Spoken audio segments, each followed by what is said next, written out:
Hello everyone, very good morning. Welcome to StudyIQ English. Welcome to the Hindu newspaper class with me. Let's analyze the Hindu paper for 20th January, that's today, by looking at all the UPSC relevant articles, okay? So here on your screen, you can have a look at about 7 articles, all right? And the first 3 articles are editorial page articles because all of them have been picked up from the editorial page. And the remaining ones are then important variably to the prelims and the mains exam. Today also we have a good amount of map work that we shall be doing. So we shall go to UAE because India and UAE have signed a new pact. Let's look at that. At the same time, we shall also be looking at Greenland map once again because that's in the news right now. We shall also be looking at BRICS and what is the new agenda that India will talk about as India now presides over the BRICS summit in 2026. Okay. All these are the important things for the day. Also, we shall be looking at the map of Yemen because, very interestingly, one editorial is talking about Yemen in thorough detail. So, we shall look at Yemen and all the strategic areas nearby. So, good morning once again, and let's start with the first article. That's editorial page 6. It is looking at calling out the ED's actions, the media trials. So, we are looking at one case that happened in the state of Tamil Nadu, where we are looking at how Enforcement Directorate, the ED, has allegedly misused its power. It wasn't supposed to use its power under the Money Laundering Act, but it has used it. It just shows how India needs to have more judicial checks to protect rule of law and federalism. So this is coming from page number 6 editorial, and if you talk about which UPSC GS paper it corresponds with GS paper 3, internal security. Yes, internal security. Internal security because we are looking at money laundering as a major issue here. And before I can look into this article in proper detail, let me quickly welcome my dear students for the day. So Terukula, Anup, Sumed, many code names, and Madhav, Bulbul, Rishi, Hari, Satya, Prabhavati, Vikash, Anok, Diya, Iba, Saurav, Rajnishwar, Neerath, Kojumba. There has been an episode which has involved the TASMAC. Is it? Is my live getting stuck here and there? Is that what's happening, Ramu? Is that happening with everyone? Problem related to internet, is it? My side, it's looking fine right now. My side, it's looking fine right now. Is it a problem with everyone? Yes, yes. I just checked the internet. Mine looks fine. Maybe then there is some kind of an outage. I'm not sure. Is it fine with everyone else? Okay. In case it's a problem, we can try refreshing once again. But if I refresh, then I will lose the connection completely. So I won't be able to do that refreshing. Otherwise, live stream stops. In your side, you can do some refreshing. Okay. Maybe it's on my end. I'm not sure, but I'll keep checking here and there. Okay, so let's start with this article quickly. We are looking at internal security money laundering. What has happened? So now focus, Bacha. Thank you for confirming, everyone. So we are looking at an episode that involves a liquor scam. Yes, we spoke about liquor, coal, tobacco, cigarettes, all of that we have spoken about in the GST reform 25. We know that now all these items have been included by the government in the 40% tax bracket. Sin and luxury goods. So we are looking at liquor here. Liquor because there was a scam known as TASMAC, liquor scam. In that, there are allegations that ED, Enforcement Directorate, has misused its power. And there was too much media trial that was done. What do you mean by media trial? Even before a final jurisdiction has come out on a case, media and social media start creating stories and they start spreading fake, semi-baked knowledge about various cases in India. That's called media trial. That's very dangerous. It misguides the public. At the same time, it also leads to communal violence, hunting, mob lynchings. It's very dangerous. If you remember, the 53rd Chief Justice of India, Justice Suryakant, had said about 2 months before that we must make sure that in India we should anyhow avoid sub judici processes. That means if there is a court case, if there is a hearing that is still pending in the court, We must not discuss it openly in the public. We must not create rumors about it. It has happened in the recent few times, many times. Half baked knowledge, and people are reacting already. It was related to Chandigarh, that the government will now make Chandigarh a UT without legislature. People were up in the arms in Punjab. In reality, there was nothing like that. The government said we aren't even planning to discuss this in the winter session. Then why is it happening? Second, we saw this in the case of Sanchar Sathi app. Even before the Ministry of Telecommunications could give a proper directive, there was a big rumor about it. Sanchar Sathi is mandatory. The government will take away our data. Similar things we see when it comes to National Population Register. It was not the same thing as NRC. There is a difference between NRC and NPR. We have spoken about that. But people were creating too many rumors even about NRC. That the register itself means that people will be targeted, minorities will be persecuted. You see, this is called making a news out of semi-baked or semi-complete information, incomplete information. Very good, Vikash. That was Article 240 about Chandigarh to be made into a UT without legislature. It was a fake rumor. It wasn't true, right? Very good. Absolutely, Ramu. Until it is under judicial consideration, we should not talk about it like that in public. And that has what has happened here, even in this case that is involved. Let's look exactly at what happened. I will summarize the case for you. Now, Enforcement Directorate, ED, had conducted raids against a film producer named as Akash Bhaskaran and his associate over their alleged involvement in a 1,000 crore TAS-MAC scam. Yes, TAS-MAC scam. It was about the liquor scam. And their names were identified. Raids were conducted in their house. It was believed they are responsible for rupees 1,000 crore money laundering. Now, even before there was a decision taking, media trials started. And media started projecting these people as major accused.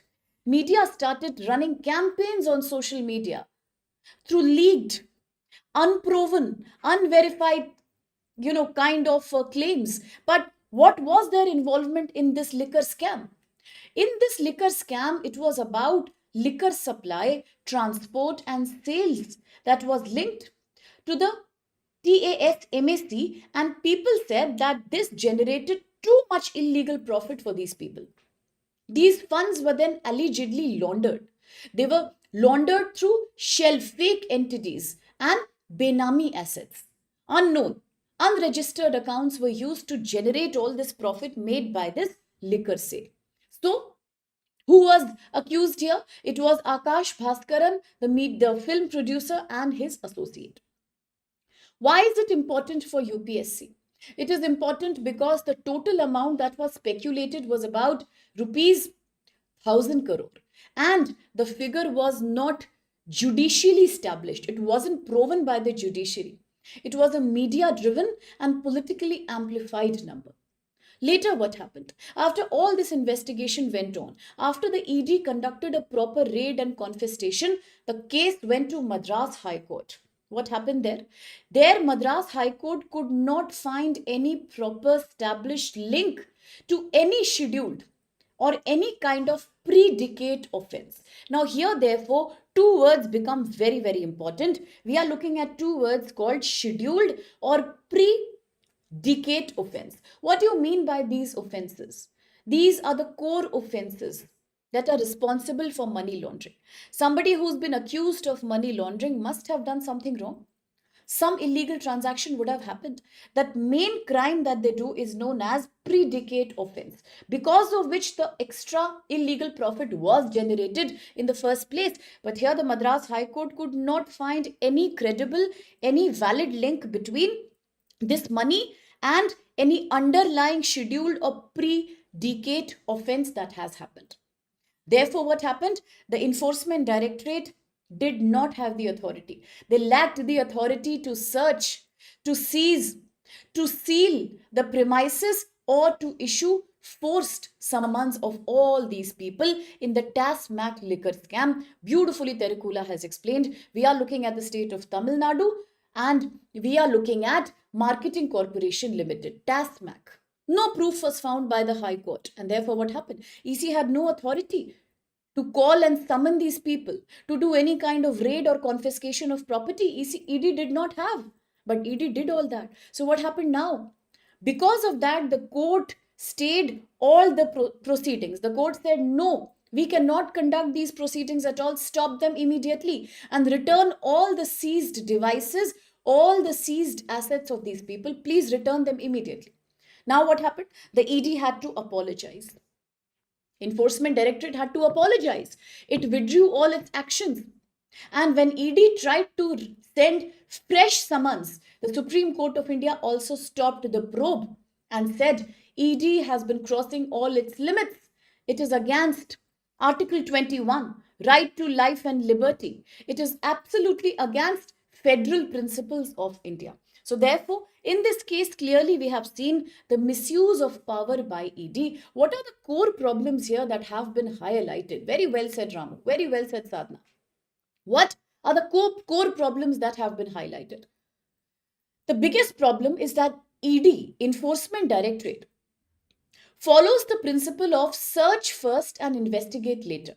That's a dangerous precedent. Search first and investigate later. Ideally, it should be the other way around. Here in the case of Akash Bhaskaran, property was seized and summons were issued, search warrants were generated, forced kind of actions were taken, but in reality later it was found out that there was no such need because there was no underlying crime that was found. No predicate, no scheduled offense could be related to this scam. And hence ED had to apologize. So in the first place, this article is asking a question: why does ED believe in search first, investigate later? ED often acts without proven predicate offense. It completely reverses the logic of a main act in India named as Prevention of Money Laundering Act 2002. Launched back in 2002, enforced between 2003 and 2005. What do you mean by PMLA, Prevention of Money Laundering Act? Let's talk about it.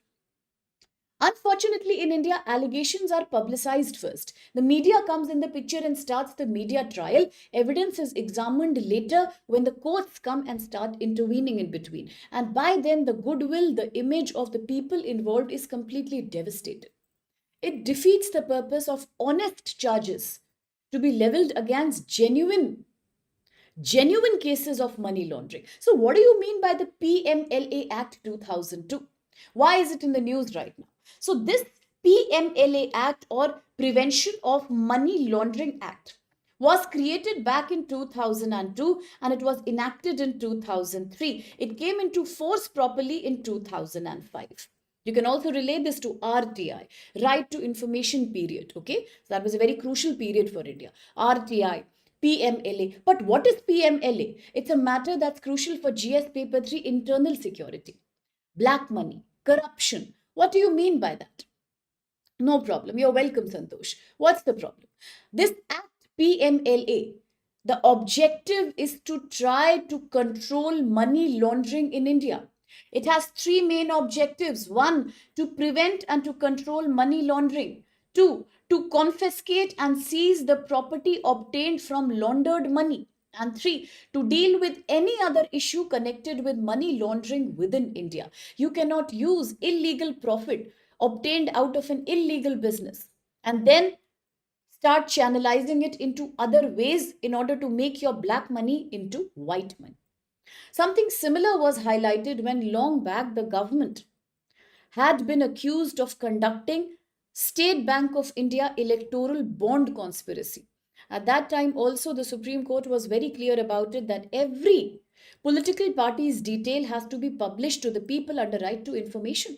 SBI should make it open which party is giving what amount of money to which corporate entity.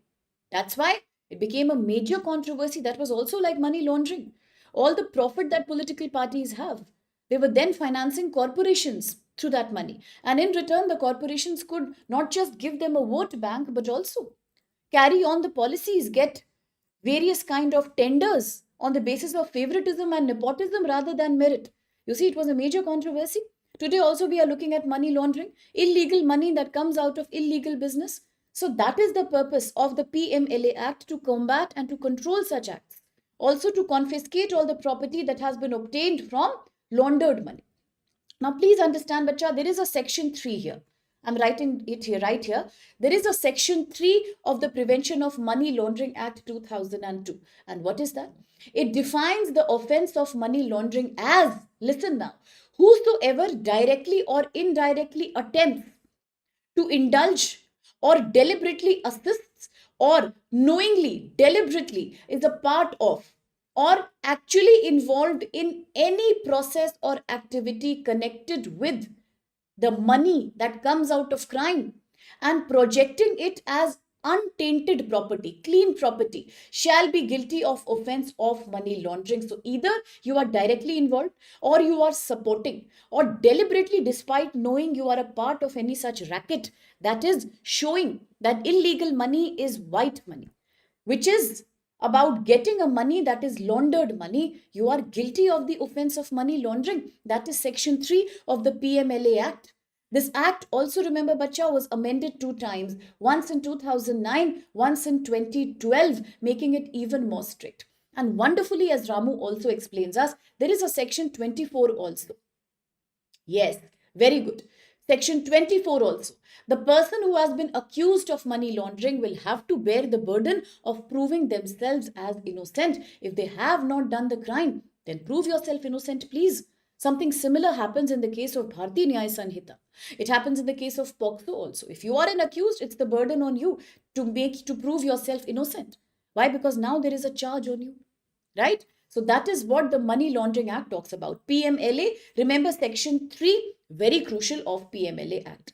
Now this act was amended 2 times, as I said, in 2009, 2012, making it slightly more stricter.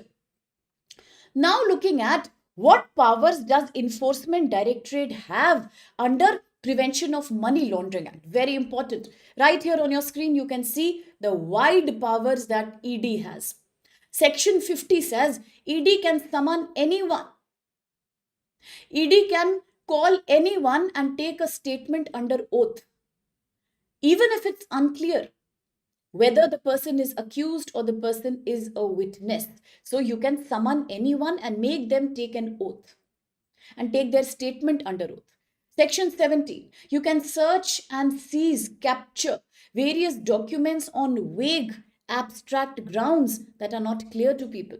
Section 19, arrest without warrant if ED has enough reason to believe that the person is a legitimate accused person. Stringent bail conditions. It reverses the logic in India that bail, not jail.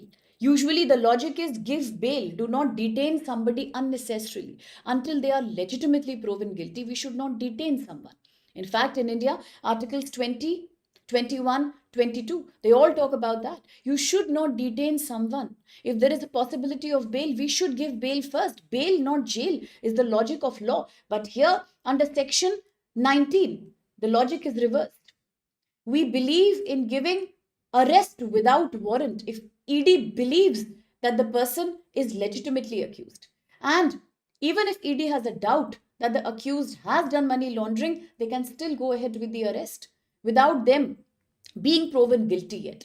Property attachment, bank accounts can be frozen much before the trial. It hurts the livelihood and salary of the people who are accused here. Very strict bail conditions. Bail will not come easily.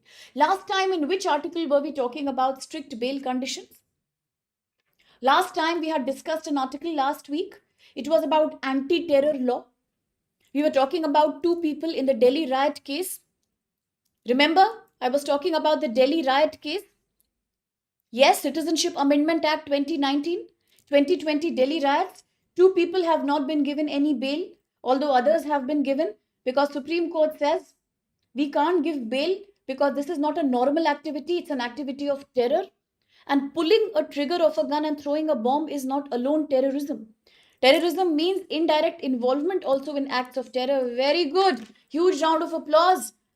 Hari, Terukula, Vikash, Kritik, Sitaram, Abhilash, Kojumba. Very good. Yes, absolutely. We were talking about the UAPA 1967. Absolutely, we spoke about that. Very good. Unlawful Activities Prevention Act, India's main anti-terror law. So we did talk about preventive detention and reversing the logic of bail, no jail. when we spoke about two people. Okay, so that is also where we saw that the basic logic of bail no jail was denied. It was a draconian law indeed. And here also under PMLA, Prevention of Money Laundering Act, ED has vast powers. You can arrest, you can detain. Even before the trial, you can freeze the bank accounts. That's a very strict action. Now, therefore, there is a big concern about the use of this power by ED. Unfortunately, many times this power is being used by ED. How? It is being used not for serious crimes, not for serious crimes like terror financing, drug trafficking, but in the case of political controversies. It becomes a tool in the hands of political party to psychologically pressurize people, deliberately conduct long interrogations. Allegations of custodial assault have come out. People have been hit and abused while in custody. Non compliance with Supreme Court directions has been proven in audio video recordings. Arrests were justified on abstract, vague grounds like non cooperation by the accused. Even after the cases are closed, the properties are not returned back on time. The properties are given years later. And what is the judiciary stand on that? Now, Vijay Madan Lal Chaudhary versus Union of India case had happened. In that, the Supreme Court has also upheld many provisions of PMLA. However, the judgment is under review. So citizens are very confused right now and they are equally vulnerable. There is no proper clarity on how to control the abuse of power. Now, within Enforcement Directorate also, there are allegations of corruptions, unfortunately. Sounds bad to say, but multiple ED officers were arrested between 23 and 2025 on charges of bribery and extortion from Rajasthan, Tamil Nadu, Mumbai, and Odisha. Enforcement Directorate acted by suspending these people. They did not try to reform the platform of ED at all. Supreme Court has questioned whether Enforcement Directorate is using the PMLA 2002 Prevention of Money Laundering Act to prolong the jail time rather than to give secure convictions to people. There is allegation of political misuse. Recently, Ms. Mamta Banerjee said the same thing, that I am being harassed because of Enforcement Directorate's use of PMLA. Now, it is a paradox also here. I'll write about this paradox quickly. We all understand, Bacha, that there is an article of the Indian Constitution that is known as the heart and soul of fundamental rights.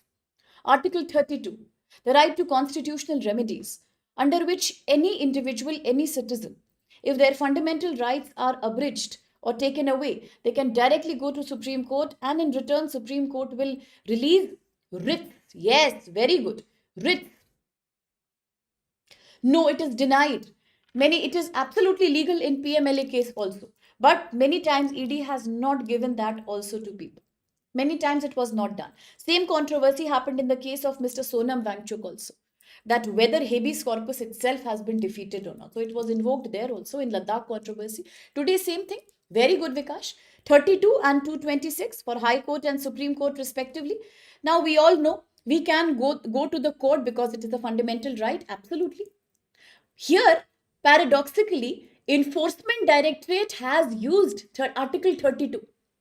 It is ED which is saying that my fundamental right has been taken away. So ED has invoked Article 32 despite abusing its own powers. This is a logic that was highlighted by Justice Nagaratna, the same lady justice, the first Lady Supreme Chief Justice of India, soon to become. Yesterday we spoke about her. She was criticizing Section 17A. Yes, Section 17A of Prevention of Corruption Act. If you remember, we spoke about it yesterday. She said it should be removed completely. The same lady Justice Nagaratna is saying. Justice Nagaratna is saying today that ED is invoking Article 32, a key fundamental right. How valid that is. Despite abusing your own powers, how are you invoking Article 32? It's paradoxical. Now, similar pattern has been found in leaked letters and leaked documents of Enforcement Directorate against Tamil Nadu Minister Mr. K.N. Nehru. Recommendations leaked as allegations to create public suspicion. So what do we understand from this article really? Very good, Abhilash and Vikash. Yesterday, there was a debate between Justice Vishwanathan and Justice Nagaratna. So Justice Nagaratna said completely remove Section 17A of the Prevention of Corruption Act. Yes, 1988. But Justice Vishwanathan said no, don't remove it. Just give the power to a third party, not to the government, which said we need prior approval of the government before starting investigation against somebody charged of corruption if that person is a government officer. Very good. Today we are looking at the same thing. Justice Nagaratna is saying it's a paradox. ED can't invoke Article 32. So there is one thing we understand from this article, that although prevention of money laundering 2002 is a very crucial aspect of India's internal security, right? It was meant to target and control the problem of illegal money in the system. But when ED is getting vast and vague powers like Section 50, Section 19, Section 17 of the PMLA Act, then people have a doubt that maybe it is being used to settle political scores rather than actually solving the problem of money laundering. And it is a paradox again that ED's officers are involved in bribery and extortion cases. Then how can they invoke Article 32? Yes, Article 32 is a big fundamental right. It's the heart of all the fundamental rights, but don't get confused with Article 226. It is about the writs that can be issued by High Court, which is not a fundamental right. Very rightly you said, Hari, not a fundamental right. 226 is not, but 32 is in fact a very important one. Okay, so now this article teaches us two, three things. Media trials are illegal. They are based on leaked information. They are not valid. They account to sub judice controversies. They should not be done. Journalism is meant to verify, not amplify allegations. You cannot deny somebody right to life under Article 21. Preventive detention cannot be used like a tool of political controversy, and bail, not jail, is the normal rule. So whether it's UAPA or whether it's PMLA, we should not use it to reverse the logic of bail, not jail.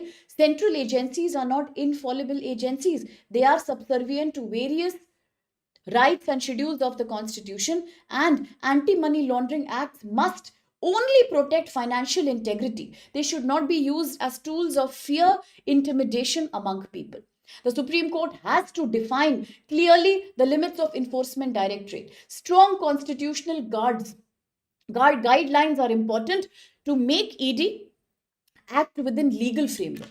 Unchecked, unusual exertion of power defeats the purpose of freedom, democracy, and federalism. That's what this article says. Now, as Satya very well said, yes, yesterday we were talking about under the anti-corruption bill about the third party that Mr. Justice Vishwanathan said, yes, that could be the Lokpal. Very good.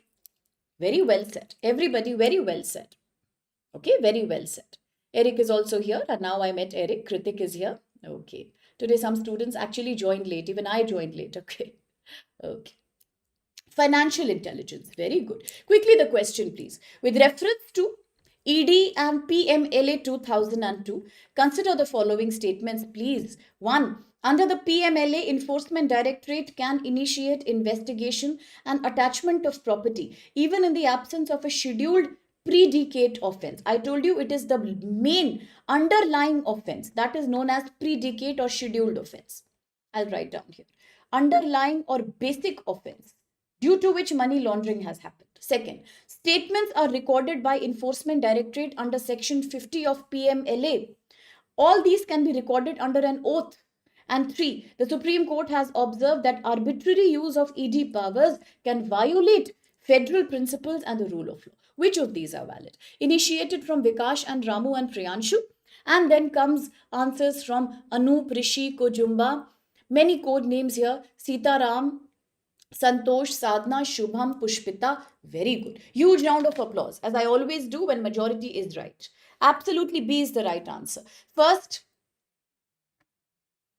is B the right answer? Really? Really? Is the third statement correct? Yes, it is correct. Second statement is also correct? Correct. What about the first statement? Yes. So then, is D the right answer? Now confusion has started. So who will verify now? Should I keep on the suspense? D is the right answer or B is the right answer? Big confusion now. Third is 100% correct. That's what the court has said. Arbitrary use of power by ED can violate fiscal principles. Third is valid. If third is valid, then A cannot be the right answer. Absolutely not. Then first is correct or not? Under PMLA, ED can initiate investigation, attachment of property, even in the absence of a scheduled predicate offense. Is that true? Can ED do that? Under Section 50, ED can summon anyone. We know that. Agreed. Statements can be taken under oath. That is also correct. So B, second is also valid. It is Section 50 that says you can take statements under oath. Second is also correct. If second is correct, then B will only be the right answer. No? Then what was the confusion? B is correct. How can first be correct? Without an underlying crime. When the crime only is not there, then how will money laundering be done? If I am an accused, I am doing money laundering, I am selling. Every day I'm showing pen, I want to show something else. Okay. If I am selling this remote, 1 lakh remotes, I'm doing lots of money laundering with that. The main thing is, what is the basic crime? Selling this illegally. If the crime only is not there, then where will profit come from? Profit is only not there. So without underlying crime, there is no profit. So absolutely, we have to have a scheduled or predicate crime. If that is only not there, how can you initiate? That is why this case was controversial in the case of Tamil Nadu liquor scam. There was no scheduled, no predicate crime, and still ED went on with investigation. Yes, that is why later the High Court of Madras said it is not valid. Say sorry, and ED had to apologize because it was not valid, right? They were not held on a logical ground. So can we presume B is the right answer? Yes, Terukula, what's your doubt? It's 100% right, Rishi? You are right. It is 100% right. Very good. Very good. Very well said. Very well said. Very good. Very good. So when you say a right answer, hold on to it with full confidence. In the prelims, I will not be there to confuse you, but your own subconscious mind will confuse you too much. When you select A, you will always think of B, you will always think of C. So in prelims, confidence is the key. I always tell my students, there is a reverse logic that works. In the mains exam, if you see a question once and you think you know it, you are wrong. You probably don't. Read it at least 3 times before answering. But in prelims, intuitive logic works very well. If you see a question and you think you know it, 99% you will know it. So hold on to that confidence. Too much thinking in prelims will mess it up for you, okay? No, ED can investigate, but the thing is, you cannot actually confiscate somebody's property. You cannot issue a summon. On what right will you register a case under PMLA? At least some predicate offense has to be proven. Here in Tamil Nadu liquor scam also, they had said offense has happened. 1,000 crore rupees offense has been done under illegal sale of liquor. So there was a crime that they said is there on paper. Later, when investigation happened, it was realized no, it was not there. No such underlying scheduled or predicate crime existed. So the whole logic became faulty, and hence the case was then stopped by the High Court and later the Supreme Court. Okay, but before you register a case against somebody, on what basis will you invoke PMLA? On what basis will you do? Some predicate crime you have to prove, right? Because money laundering is what? Where is the money that is being laundered coming from? It is a profit money. How will you get profit? It will come only when you do some activity that generates profit. So that is the logic of basic underlying crime. Very good. It is legal. Absolutely. It is very, very strange. It is very illegal sometimes. You are right, Satya. But it is done when it's a question of national security. Sometimes it's done. It's done because sometimes national security demands you to do that. So it is therefore quite a common practice. Okay? Yes. I hope it's clear. Sure. Next article editorial. Let's focus quickly. India's in a changing world, it is small tables, big dividends. This is exactly what one student had discussed with me 2 weeks before.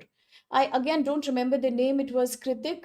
Was it Ramu or was it Satya or was it Eric? I am a little confused about the name this time, but somebody clearly asked me that, ma'am, if we are doing a free trade agreement, preferential trade agreement with New Zealand today, how will it give us benefit? New Zealand is a very small market, and you are saying we have lost the market of America. That's a $48 billion market, export market in America.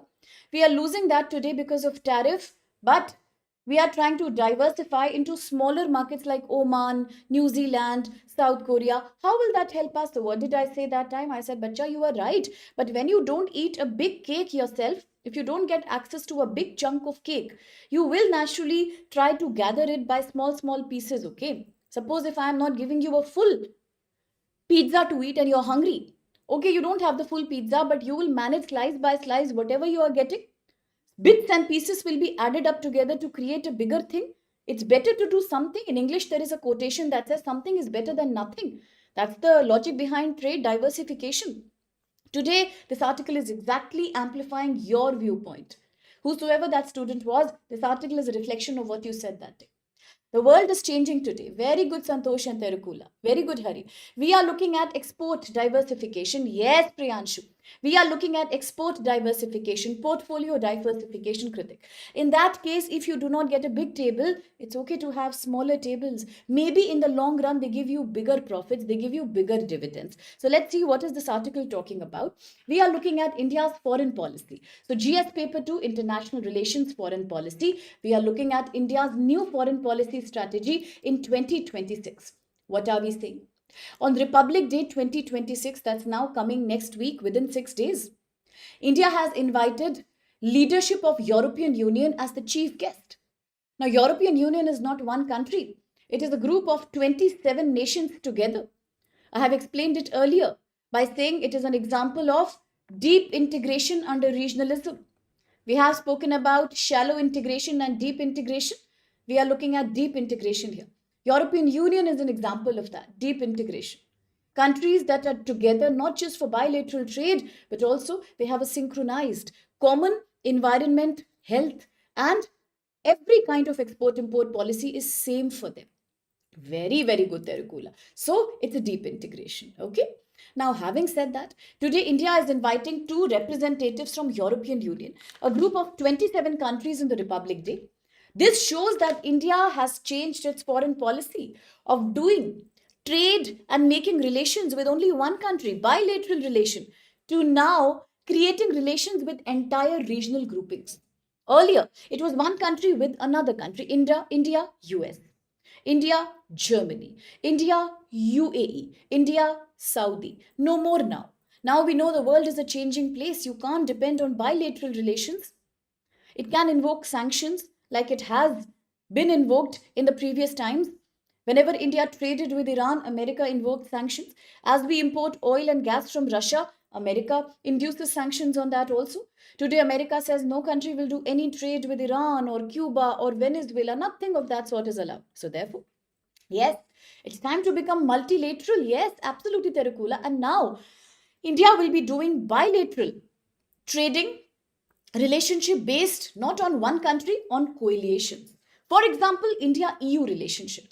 This shows that the idea is to fill up the white spaces in diplomacy. What do you mean by white spaces? There are gaps in global leadership today. Very good, Sadhana. There are gaps in global leadership today. We are shifting from traditional bilateral diplomacy to coalition based engagement. Today we know world needs more cooperation and coordination. One single country cannot fulfill our purpose alone. One single country cannot fulfill our purpose alone. Tomorrow attack can happen on that country. Internal protest like Iran can happen on that country. America could put sanctions on that country. War in one country devastates the other country. A very good example could be when Israel and Palestine were continuing with missile attacks and violence up till 2 months before. Now also they are doing, but that time it was too severe. Then countries like Oman, countries like UAE and Saudi told India, we have to wait before we can start work on IMEC, India, Middle East, Europe Economic Corridor, because until there is peace in West Asia, we can't think of doing any trade through IMEC, Chabahar port and all of that.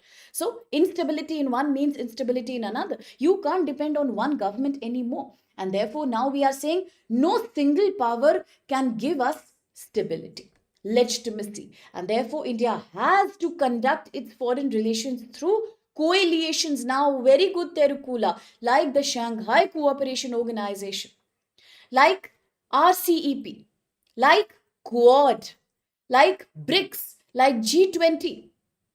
like UNFCCC, that's more of a environmental political grouping, then APEC. So now it's time we engage with coalitions, not with individual governments. So how does it feel working with Europe to us?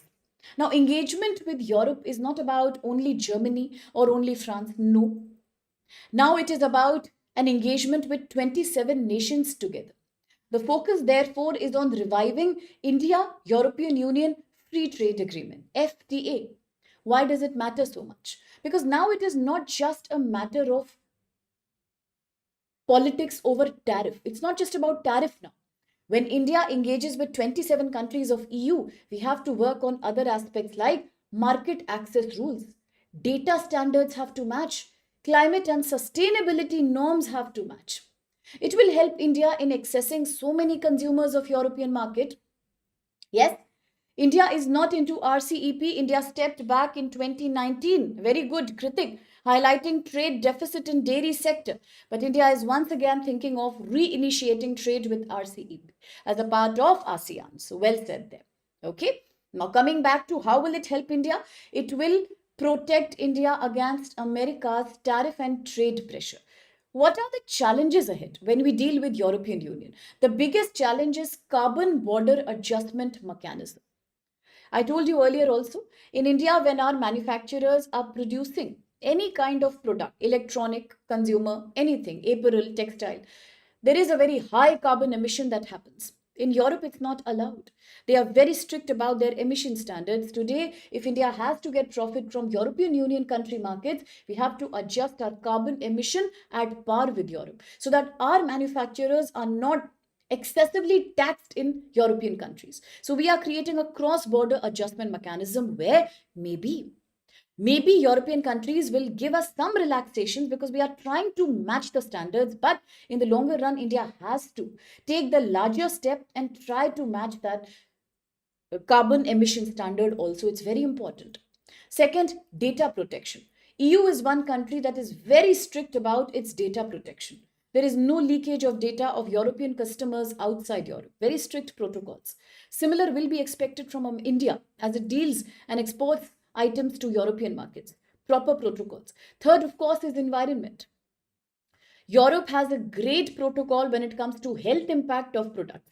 If there is a cosmetic, if there is a chemical, you can say consumer use product, but if it has a danger or any kind of an element or a chemical that will harm health, then immediately Europe will reject that because they have a very high health standards also. So India will maintain that.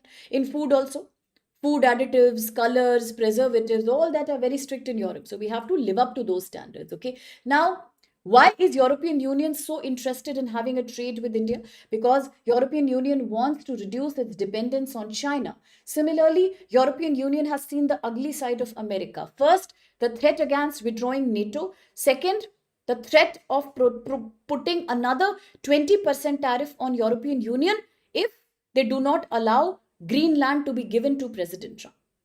Yes. So therefore, Europe is scared of America and China both. And therefore, Europe sees India as a great stable partner. Now, as India is going to become the leader, the presidency of BRICS Summit in 2026, what will India focus upon? India will focus upon a greater voice, a greater participation to global South countries, better representation in the global forum, alternatives in development finance. Now, one very big question comes here. A lot of people are confused. They say that now many countries of BRICS and the global South countries are trying to act against dollar. The de-dollarization campaign is the main agenda of BRICS. That's what people think. But for India, that's not the main agenda, by the way. India strongly believes that with Russia, we should have a trade in our bilateral currencies. For example, right now we are doing in yuan. Same with China. Same perhaps with many other countries like Brazil and EU.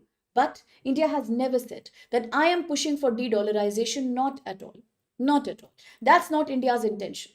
India says, even as I am leading the BRICS platform in 26, my idea is to strengthen the new development bank tools. But I am not doing any kind of anti-West positioning. I am not doing aggressive de-dollarization because India still needs Western capital and technology.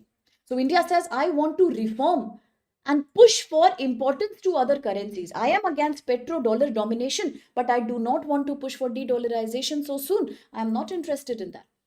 India only wants a better development finance mechanism.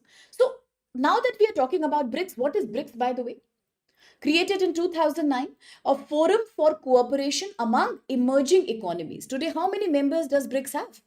We have about 10 member countries, which include Brazil, China, India, of course. India has the presidency in 26. Then Egypt, Ethiopia. Remember the Heli Gabi volcano. Indonesia, Iran, Russia.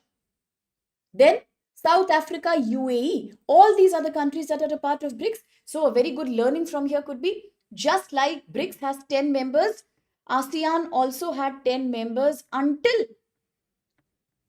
2025. Suddenly the membership changed when East Timor or Timor-Leste joined ASEAN. So maintain a kind of nice mnemonic. My mnemonic masters are here. Ramu, Terukula, Vikash, Priyanshu can make us a very good mnemonic whenever we request them, I'm sure. That how many members does every forum have? If you can create it, do share with us. Okay.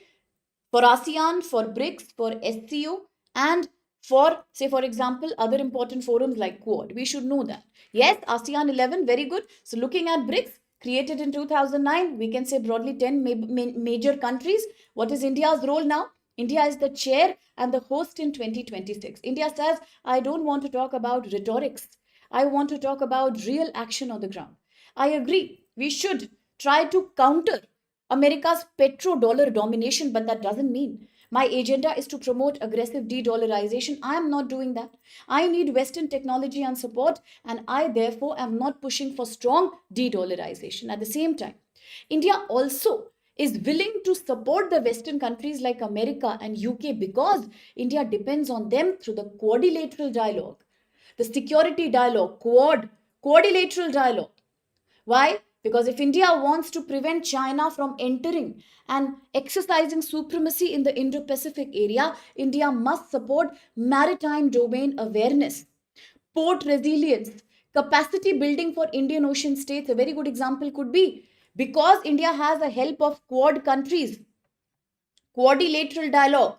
Who are members of quadrilateral dialogue? We know that Australia, Japan, India, America. India needs their support. Why? To protect Indo-Pacific area from China's influence. We know that. Very, very good, Kritik. Excellent. You spoke what I was going to say. So today, India's duty is to balance the BRICS along with quadrilateral dialogue. Why? Because BRICS is experiencing uncertainty today. Unfortunately, it's experiencing uncertainty today. Big uncertainty. Today, people are worried that BRICS will become like Shanghai Cooperation Organization and ASEAN. BRICS will become dominated by China.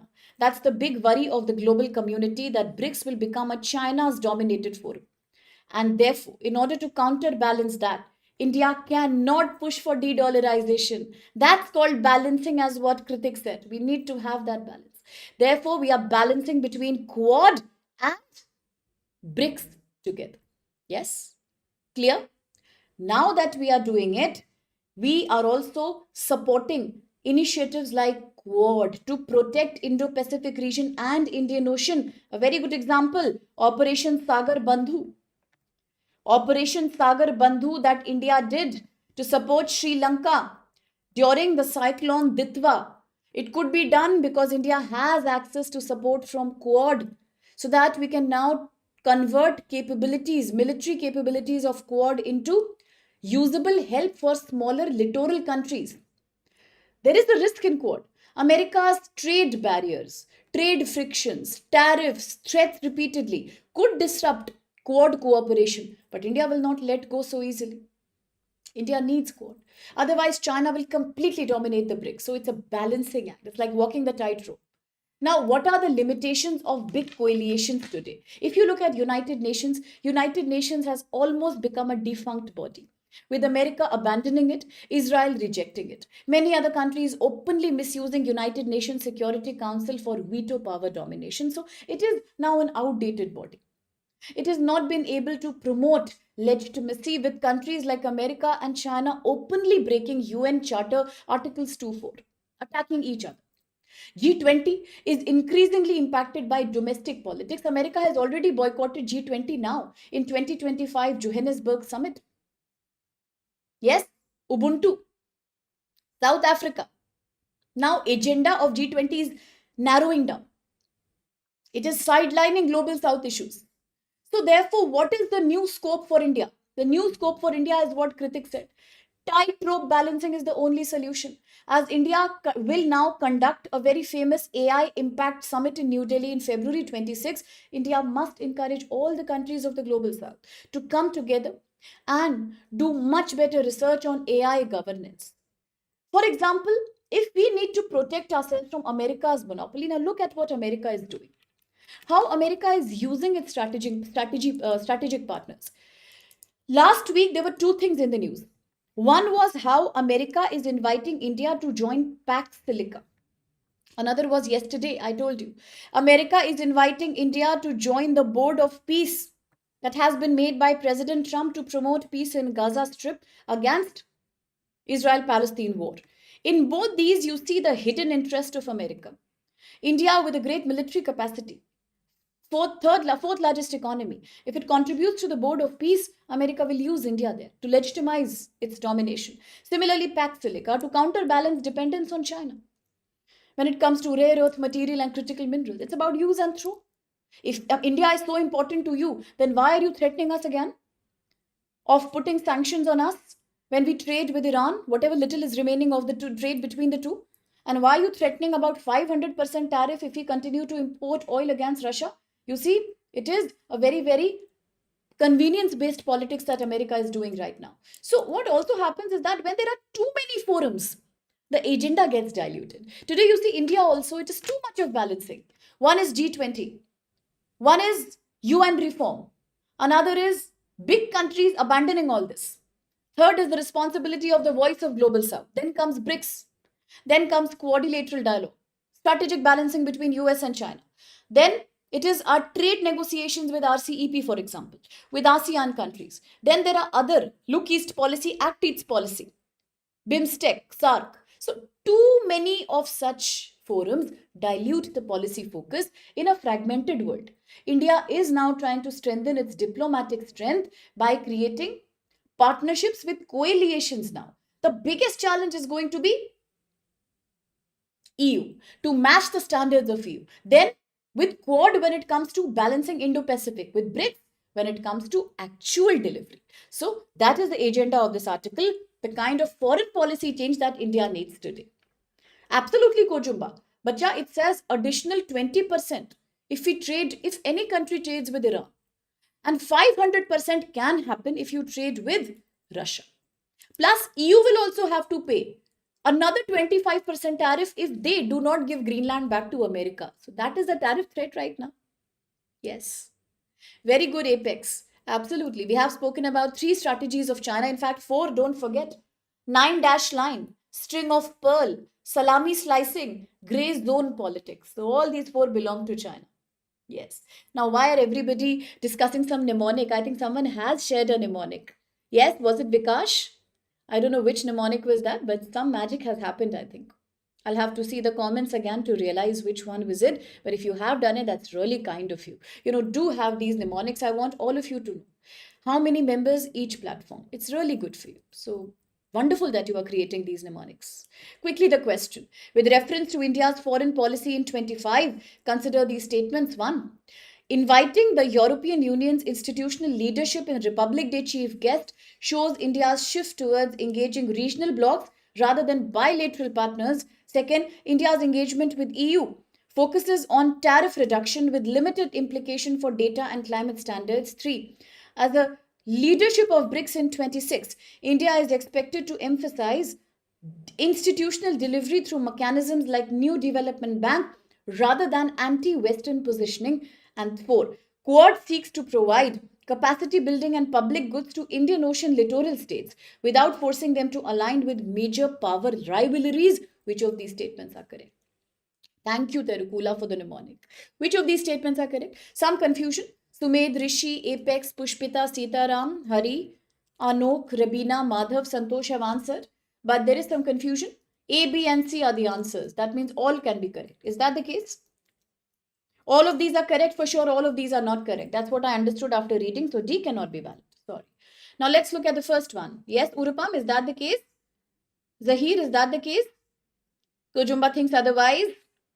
Okay, let's confirm. First one, inviting EU to Republic Day is India's shift towards regional bloc diplomacy rather than bilateral. Correct. First is correct. If first is correct, then how will C be the right answer? It cannot be right. So we only have now A and B to choose from. Let's look at second. India's engagement with EU is mainly focused on tariff reduction. There is nothing to do with data governance and climate standards, but we just spoke about it. CBAM, cross border. We spoke about cross border.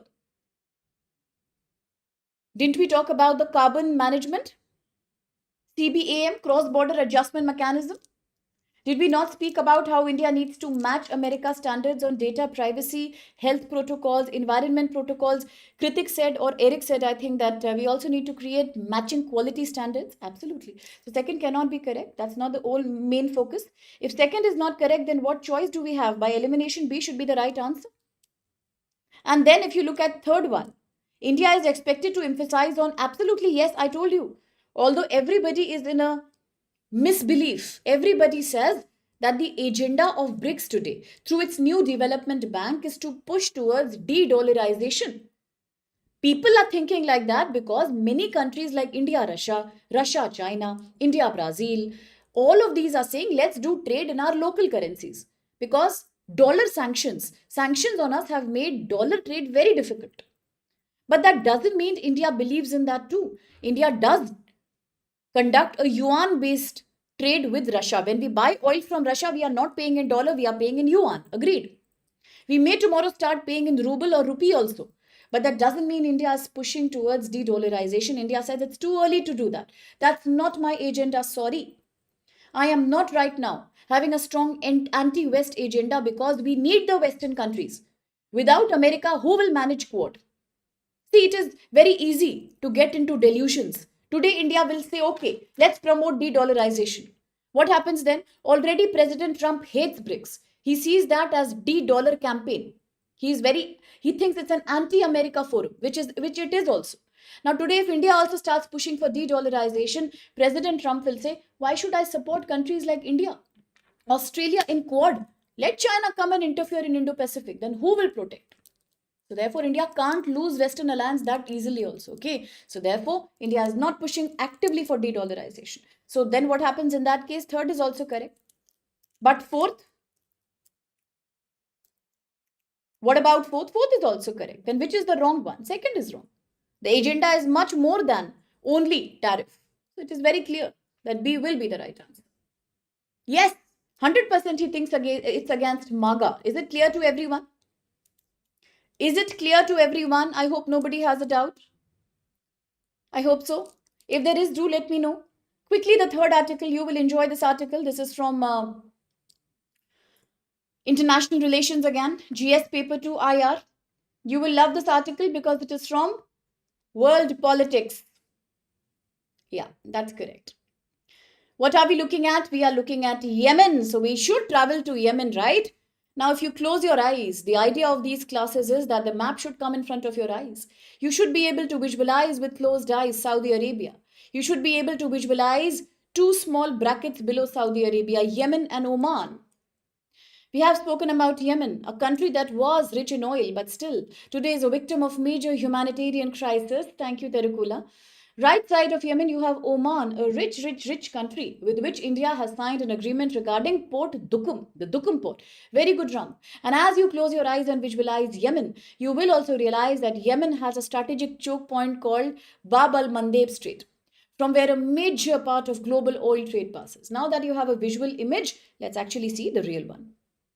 What are we talking about? We are talking about a very important West Asian country called Yemen. What happened in Yemen? Let me quickly summarize. You all know by now that Yemen is facing a major crisis. What is the crisis about? Today, Yemen is literally divided between the North and South Yemen. Why? I told you many times. Look at the boundary that Yemen shares in the north with Saudi Arabia. Because Yemen has a big boundary with Saudi Arabia, Saudi wants peace in Yemen. Saudi wants a stable government in Yemen. If Yemen is in war, it definitely impacts Saudi Arabia because they have a common border. That day I showed you a mountain range also that is located in the boundary line of Saudi and Yemen. It's a big mountain range. You should know the name by now. Yes. Now, looking at Yemen, what's happening in Yemen? Yemen is facing a multi sided war. I told you that day the war in Yemen right now is a proxy war. It is not about a war that is happening within Yemen, it is a proxy war that's being fought between Iran, UAE, and Saudi Arabia. Very good, Terukula. Asir mountain range is what I showed you that day. Right here on the border, overlapping Red Sea between Yemen and Saudi. Now, this is a very strategic area of the world. More than about 12% of global trade passes from this region, this strategic choke point called as Bab al Mandeb Strait. Okay. Why is it in the news? What's happening in Yemen? Let me quickly explain. Very well said, Terukula. Wonderful. Very good. Now we are looking at Yemen in the form of a proxy war. Listen carefully. Saudi has a long boundary with Yemen. Saudi wants peace in Yemen, but Yemen is right now divided between three sides clearly. It is the north part of Yemen, the northern part of Yemen that is having a boundary with Saudi that is under the control of Houthis. Who are the Houthis? Houthis are Shia militants and therefore they are supported by the Shia country named as Iran. Iran supports Houthi rebellion in the North Yemen. North Yemen is dominated by Houthis. Saudi Arabia hates them. One, naturally because Saudi is a Sunni dominated country and these are Shia rebels supported by Iran. Iran and Saudi are clear cut enemies in West Asia. So Saudi wants this Houthi domination to end. That is one thing. Second, there is the main government of Yemen that is supported by Saudi Arabia. Why? Because Saudi wants peace in Yemen and therefore it supports the major internationally recognized Yemeni government. But now look at the southern part of Yemen. Southern part of Yemen is dominated by another group that is known as STC, Southern Transitional Council, whose leader's name is Al-Zubaydi. I told you earlier also. The name is Al-Zubaydi. They are the STCs, the Southern Transitional Councils. They are a separatist group in South Yemen who are demanding for a separate country within Yemen. And who supports them? They are supported by UAE. Now you will be surprised. You might ask me a question. Eric says Terukula is AI. That's so sweet. Okay, so sweet. All right. Now coming back to STC. STC dominates the southern Yemen. They want a separate country for themselves. They are supported by UAE. You might ask, why are Saudi and UAE not acting together? They both are Sunni countries. They both are Gulf OPEC countries. Why are they fighting with each other? They are fighting with each other because South Houthi, supported by Iran, main government supported by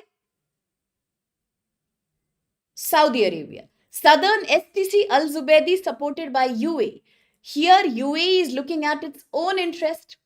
UAE wants to have access to strategic points like Bab al Mandeb State.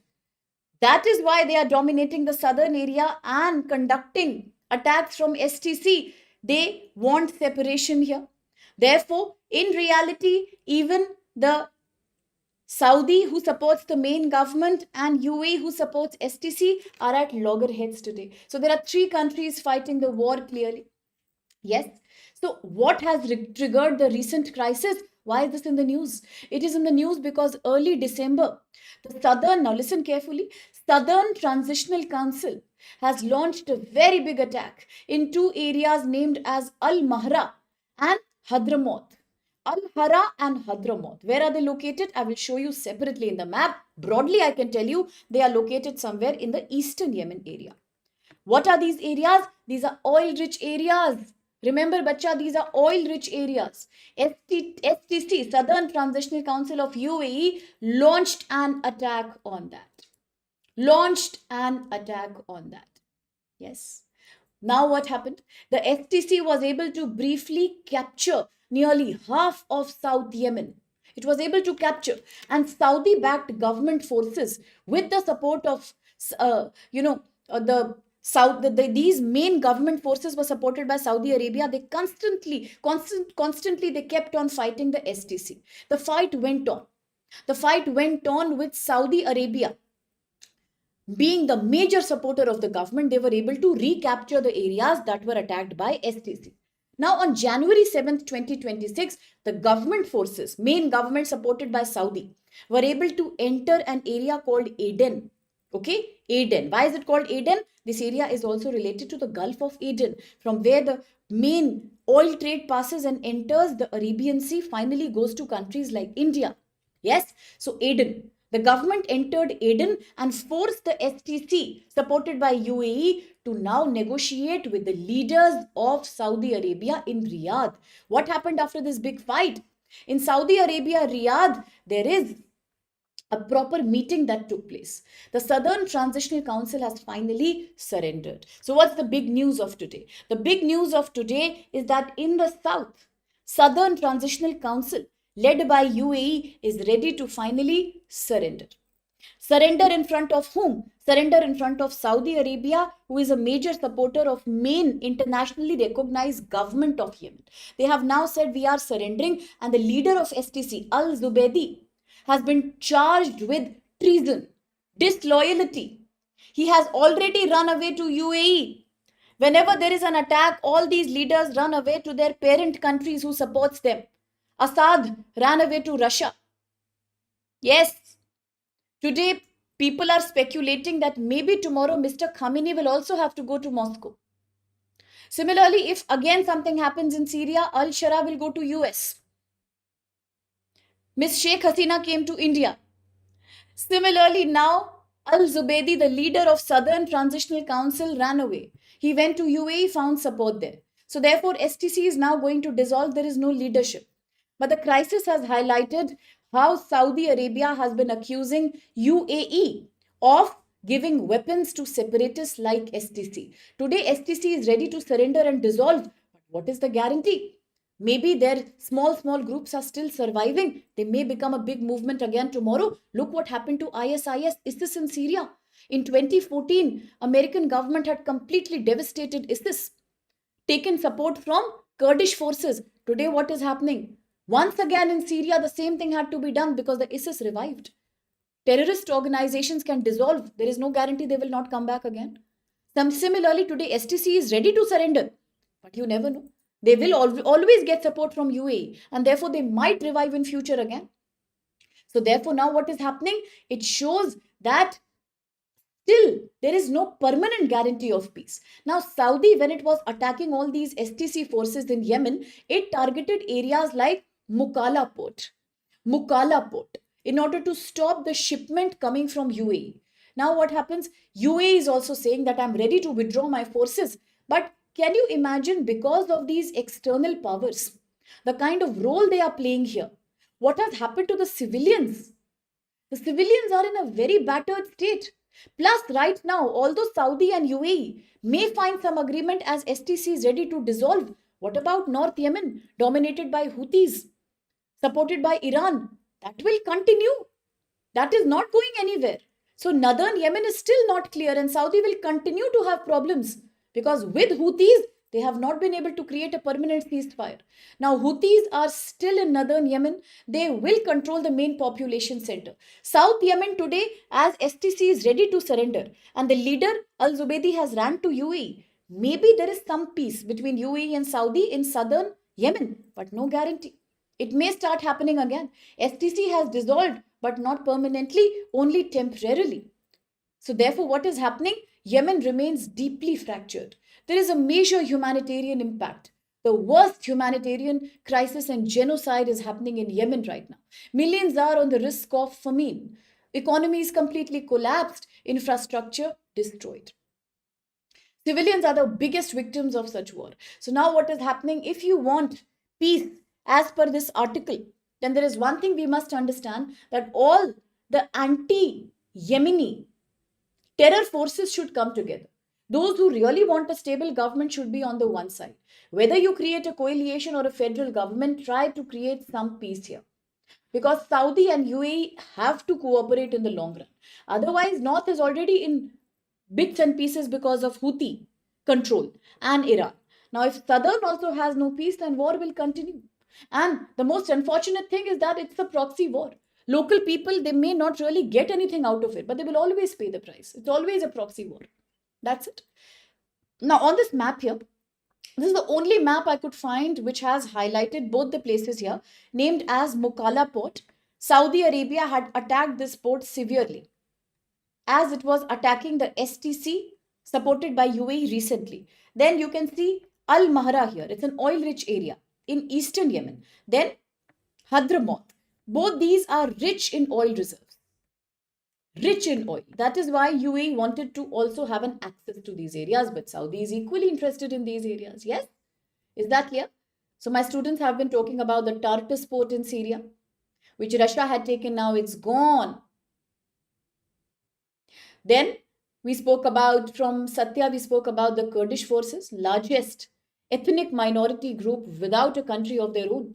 Therefore, they are located all over Turkey and Iraq and Syria, and it's all spread out, the largest being in Turkey. Turkey, who has also captured the main Kurdish leader since 1999, he is in Turkish jail right now. So very good. Okay, that's it for this article. Let's quickly do the question and then the last article. With reference to recent developments in Yemen, please see these statements here. The Southern Transitional Council seeks the secession of southern Yemen and has received support from UAE. Second, Saudi Arabia has mainly supported Houthis in northern Yemen to counter separatist forces in the south. And three, prolonged war in Yemen has resulted in one of the world's worst humanitarian crises, marked by famine risk, and economic collapse. So, which of these are valid? Easy question. For you, it's easy. I think so. Try to answer. For you, it's easy, I think. Try to answer.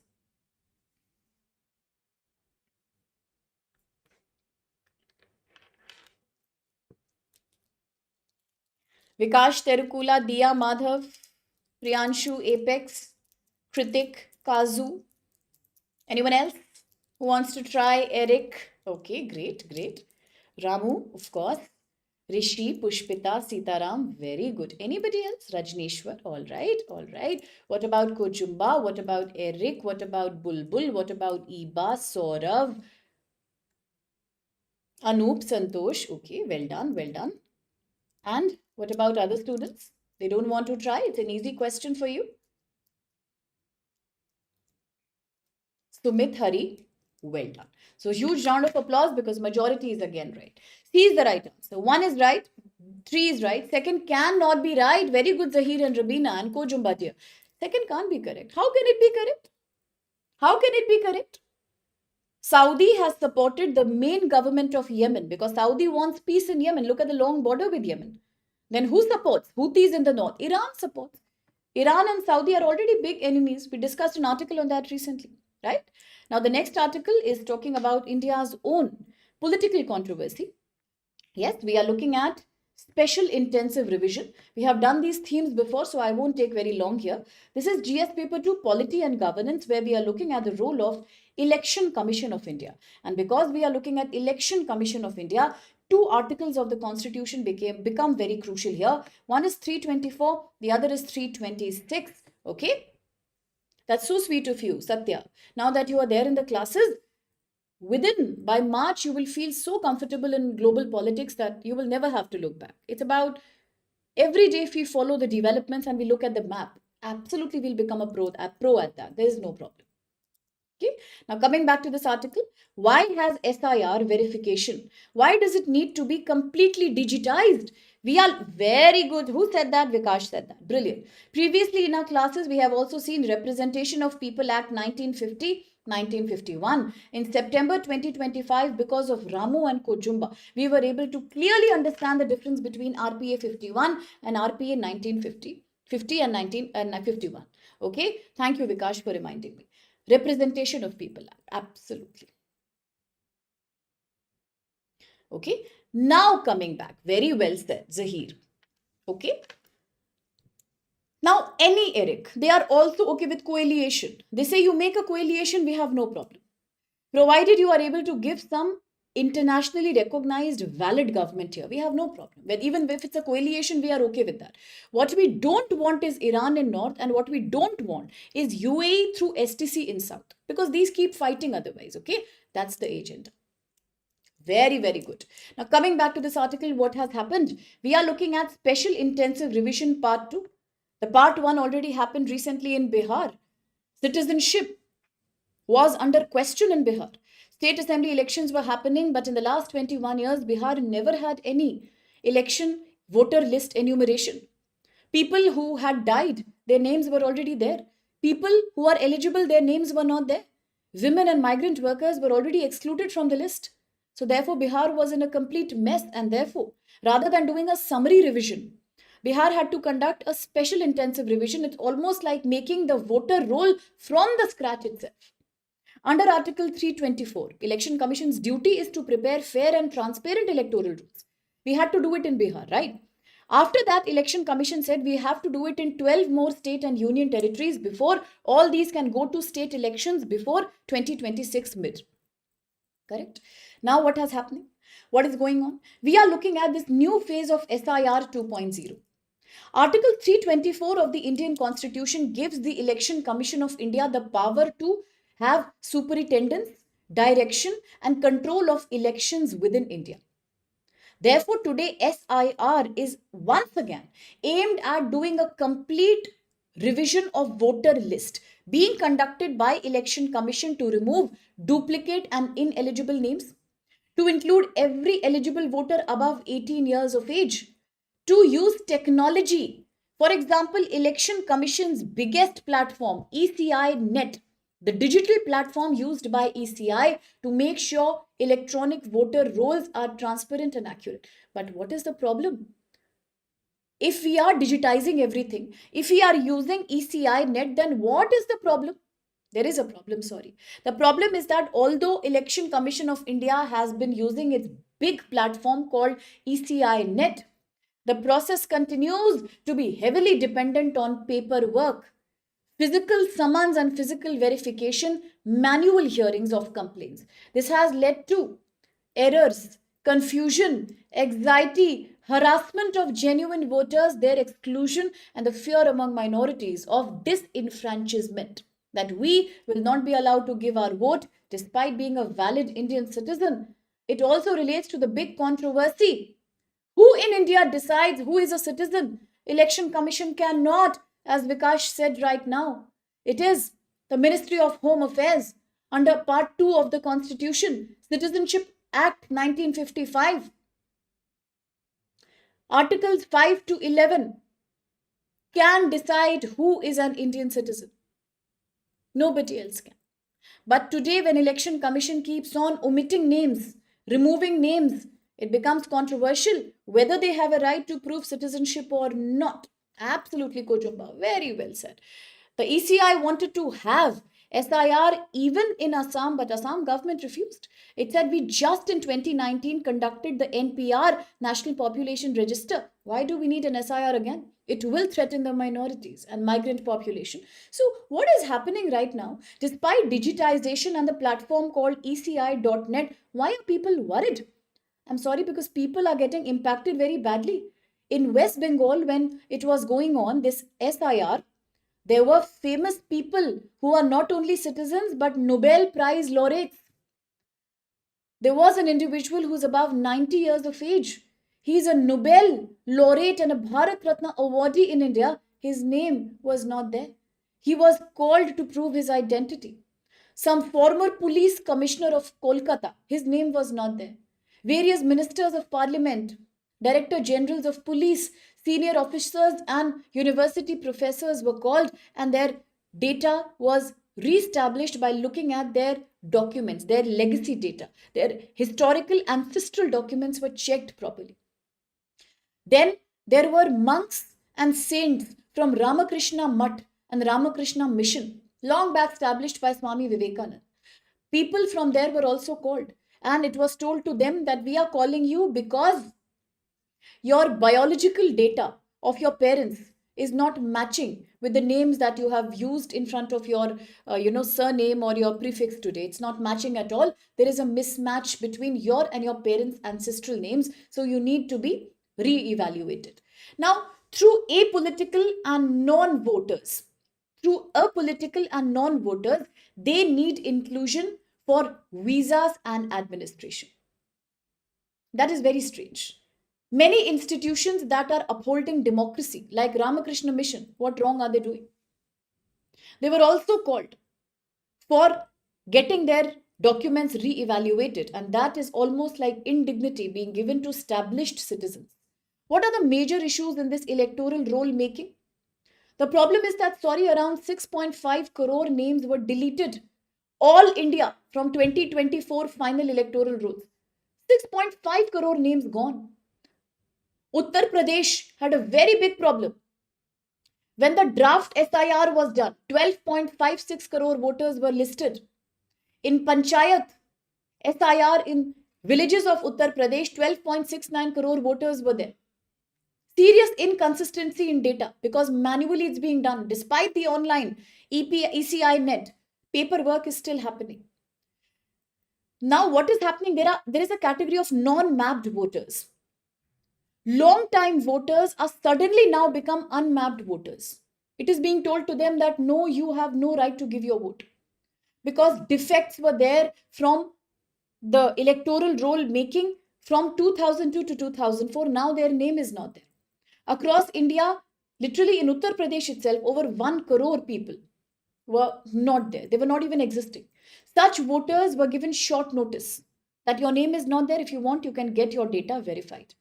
So here what you are doing, just because your electronic and digital process is not foolproof, you are punishing genuine voters. Names being deleted. Voters are being asked to fill a form that is known as Form 6. We have spoken about it earlier also.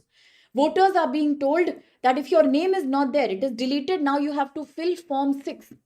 But what is Form 6? Form 6 is a form that is meant for first-time voters. Suppose I turn 18. Now I will fill Form 6 because I'm a first-time voter. But here what is happening? Those whose names were deleted are also having to fill Form 6. This means it is like falsely declaring that they were never ever enrolled in the electoral roll ever. They have never been enrolled even ever before. First time, it's a scratch process for them. This exposes citizens to criminal liability also. If they are not being proven as citizens, tomorrow they may be accused as illegal migrants. Tomorrow they can be seized under Foreign Tribunals Act or under Bharatiya Nyaya Sanhita 2023. Here what is happening, the failure of digitization is showing as a punishment on the form of citizens. Why is this happening? Because data is wrong. Legacy data, your history that has been registered is all flawed. Manual procedures meant 1,000 people got missed. Some were duplicated. Physical hearing means people are afraid that they will be sidelined. And despite the availability of ECI net digital verification tool, we are so much dependent on manual and paperwork. Now, what is the solution? Solution is, if you believe in digitization, please completely follow that. Use ECI net completely rather than calling people for hearing and verification. We should have online document uploading. It should be backed by cross verification through Aadhaar card, passport, or whatever, birth certificate. Real time status should be updated so that people are not confused. We must notify all these status to voters through SMS or their EPIC account. Allow document upload. In case there is a discrepancy, let them allow their document to be uploaded online. Why are you calling them for verification? Some of them are old. Some of them get worried. Some of them are poor. Now, similarly, BLO, block level officers, should be used only when they are needed, not as a protocol. Digital acknowledgement and proper auditing needs to be important. Automated verification needs to be the need of the day. So today, what is the bigger question that the article is raising is that the SIR 2.0, why is it there? It is there either to allow elections to be inclusive and to happen with dignity, or is it there to harass genuine voters and to make people lose their trust in the transparency of election processes in India? That's the bigger question that's coming. Very good, Apex. The burden has been given to the citizen to prove their citizenship. What logic does that justify? The other day we were also discussing of on what documents prove your valid citizenship. So we were looking at these various multiple documents, not one. It could be passport, it could be birth certificate, matriculation certificate, all of that. Your parental, residential, and birth proof. Many documents go together, but Aadhaar alone again is not sufficient. They don't consider it as that. So, quickly the question with reference to SIR 2.0, consider these statements. 1. The objective of SIR 2 was to remove duplicate and ineligible voters while using digital tools like EIC Net to improve accuracy and transparency. 2. The main problem in SIR 2 came due to absence of any digital infrastructure with Election Commission of India. 3. Under SIR 2, voters whose names were deleted were allowed to seek restoration through a special correction form without any legal implications. Which of these are valid? Which of these are valid? Which of these are valid? Is the first one correct? Absolutely correct. That was the objective. That you use digital tools like ECI Net to improve accuracy. So if that is correct, then C cannot be the right answer here. Naturally, no. Most of my students like Vikash, Anup, Madhav, Eric, Anok, Abhilash, Santosh are saying it's B. Okay, let's verify. Is second one correct? Think about it. The main problem in SIR happened because there was absence of any digital infrastructure. With ECI, ECI had no digital infrastructure. So we are saying ECI had no digital infrastructure. Then what is ECI Net? Then what is ECI Net? If Election Commission has no data structure, then what do you mean by ECI Net? What was that? And third one, under this, voters whose names are deleted were allowed to seek restoration through special correction form without any legal implications. Were they given any special correction form? Were they given any special correction form?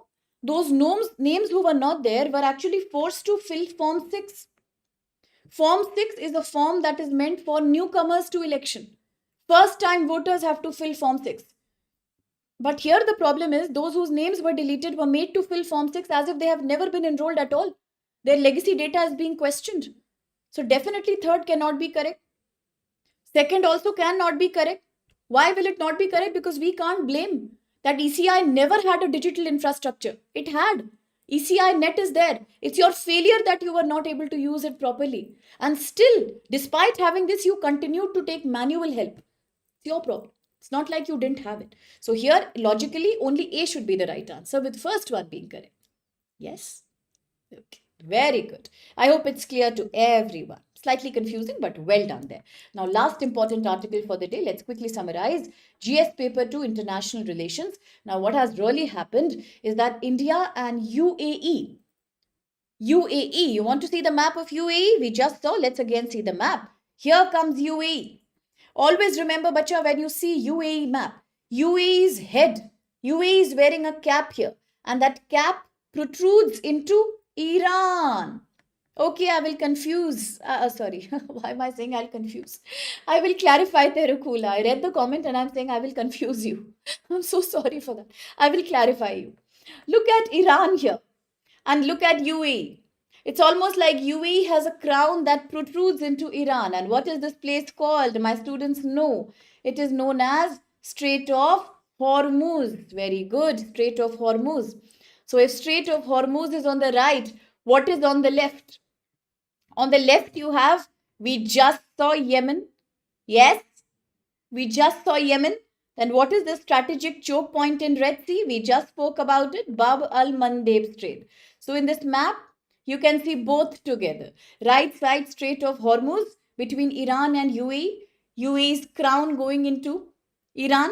On the left side, you can see on the Red Sea, very near the Gulf of Aden, Bab al-Mandeb that we just saw in the case of Yemen. Now coming back to the current article, what has happened? Very good. So India and UAE have signed a long-term partnership, especially in few areas like trade, energy, space and defense. Okay, so let us say India and UAE have signed a pact in trade, energy, space and defense. That's what they have done. As India signs these pacts, India has made one thing very clear, that West Asia is in conflict right now. UAE itself is engaged in a bitter battle against Saudi Arabia over STC dissolution in South Yemen. But India says, although I am signing up a trade agreement with you, but it doesn't mean that I will also interfere with UAE's local politics.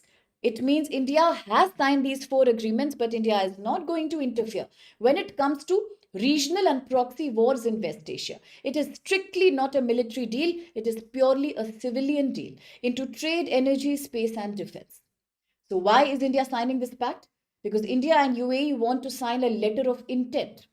It is strategic defense partnership. Why is it happening? It happened because UAE President Sheikh Mohammed bin Zayed Al Nahyan he has been visiting India right now.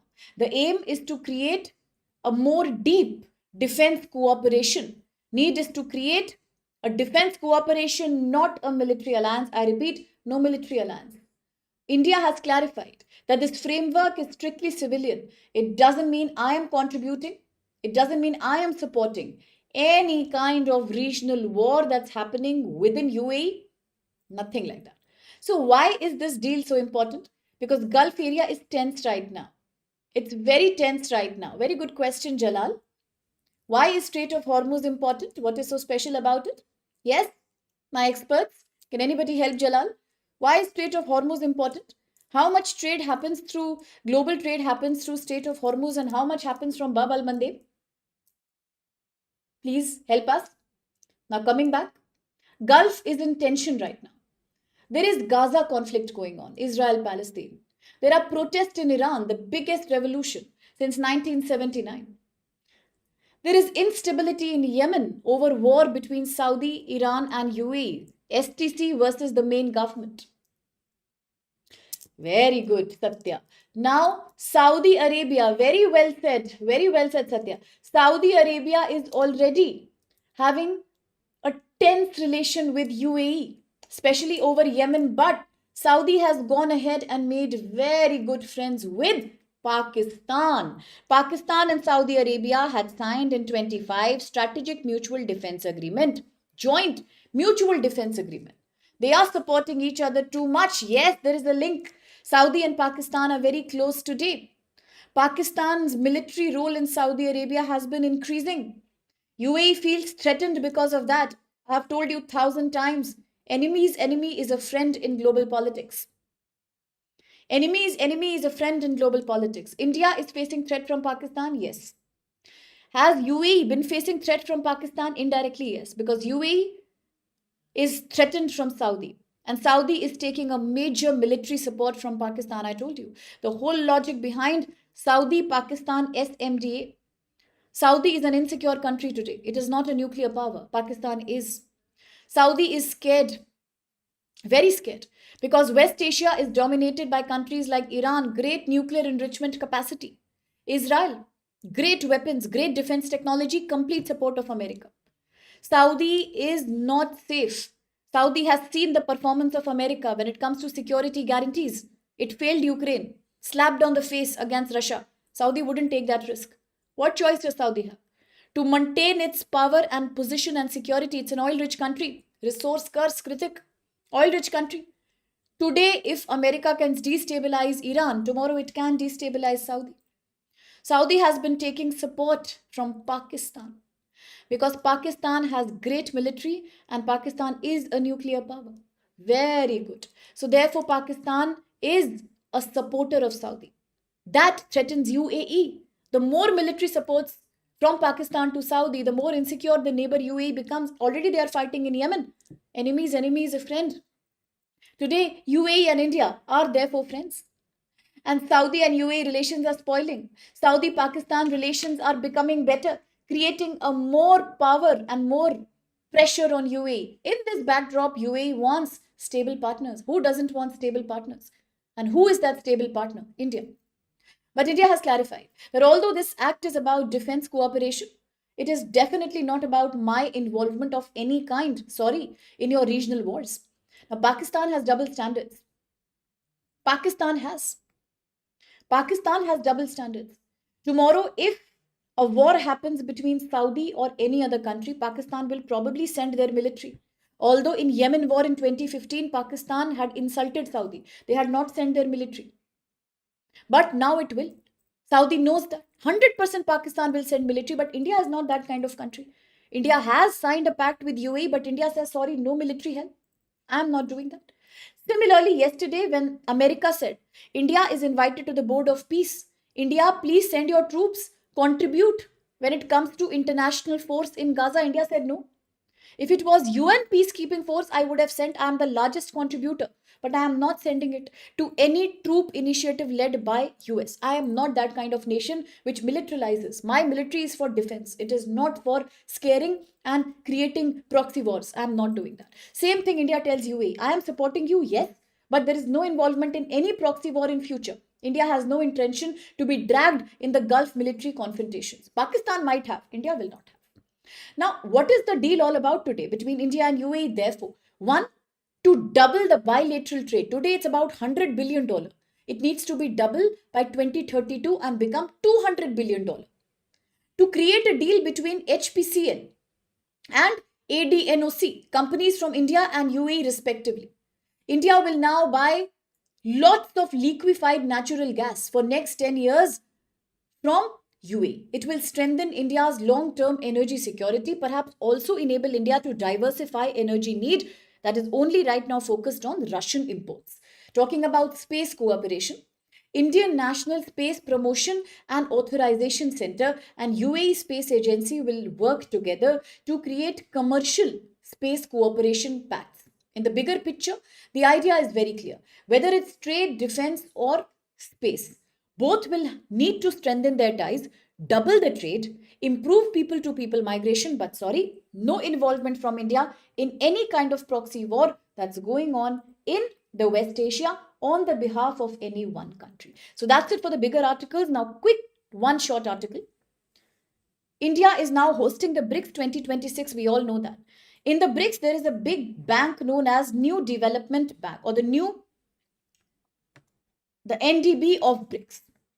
Today, most of the nations are speculating perhaps we will start a counter dollar currency. BRICS will start pushing towards de-dollarization. But as I have said earlier, India is not interested in pushing towards any kind of de-dollarization too soon. India needs America for security against China through Quad. So India will never make President Trump more angry. Already he is quite angry. So what has happened now? India through its Reserve Bank, Central Bank, Apex Bank, RBI, it wants BRICS countries to explore a link between the digital currencies of all the BRICS members. In India, RBI will take this initiative and all the BRIC member countries will share their and link their digital currency platforms. Why? Because we are tired of too much dependence on America.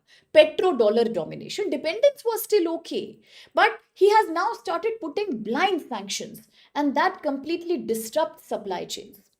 Okay, so that's why we are pushing for an alternate system. Now, there is a difference between alternate currency and complete de-dollarization. This attempt from India RBI of creating integration of digital currencies of BRICS members is an attempt towards alternate currencies. It's not an attempt strictly towards de-dollarization as yet. RBI wants a proposal of creating a platform known as CBDCs. Very good, Abhilash. Connecting the digital currencies of BRICS countries. It will be discussed now as India will preside over the BRICS summit in 26. What's the main idea? To create cross-border payment faster, cheaper and smoother without depending on petrodollar. Then to reduce delays caused by dollar and related tariffs and related sanctions. Then to also create intermediary banks. Send money directly between the BRICS countries using digital currencies, ultimately making trade smoother. But is India trying immediately to remove American dollar? No. RBI clearly said no. I am trying to promote digital rupee internationally. I am not officially pushing towards de-dollarization. India wants alternate mechanism to dollar. India doesn't want to become a leader of De-dollarization, India doesn't want any open confrontation in a delicate phase like that. Okay. Now, in the end, we can quickly also talk to each other about Greenland. We have already spoken to each other about that. Why am I saying that? Is because European Union is also very confused right now, very confused. Because European Union is on the one hand ready to impose, retaliatory sanctions on America. As America has threatened that I will put 20% extra tariff on you if you do not give me Greenland immediately. But they can't give Greenland, sorry. It's a part of Denmark, a part of NATO nations. Giving Greenland would mean defeating the purpose of NATO. So as President Trump is threatening, most of these countries of EU are threatening with retaliatory tariff, but still they are trying to engage with US. They say, let's also have a dialogue on. There's no point in having an out and out war. We don't need any extra war now. So German Chancellor, now Germany is the largest economy of European Union, a group of 27 countries, you know that. Recently, German Chancellor, Mr. Friedrich Merz, had come to India. He is the same man who is saying that let's also meet President Trump, very good critic, at the World Economic Forum meeting in Switzerland. Okay, and there we shall sit and discuss about how can we renegotiate this whole idea. Otherwise, it will mean a complete devastation of transatlantic partnership between EU and America. So here's Greenland. You have seen the location thoroughly near the Arctic Ocean, rich in reserves, acts like a midline between America and Europe in the North Atlantic region. Yes.